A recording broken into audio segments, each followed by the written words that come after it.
আকাশ হঠাৎ করে অন্ধকার হয়ে উঠল। দূরে জমে উঠল বিশাল কালো মেঘ। বাতাস প্রথমে ধীরে, তারপর হঠাৎই তীব্র হয়ে উঠল। মরুভূমির বালি ঘূর্ণির মতো উঠে আকাশ ঢেকে ফেলল। আদ জাতির লোকেরা চারদিকে তাকালো, কিন্তু তখনও তাদের চোখে ছিল অহংকার। হঠাৎ এক ঝাপটা বাতাস এসে মানুষকে মাটিতে ফেলে দিল। আরেকটা ঝাপটা, আরও শক্তিশালী। মানুষ দাঁড়াতে পারছিল না, তাদের শরীর বাতাসে কেঁপে উঠছিল।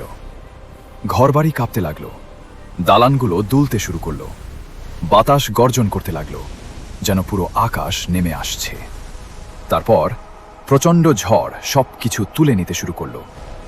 মানুষ মাটি থেকে উঠে গেল, আকাশে ছিটকে পড়ল।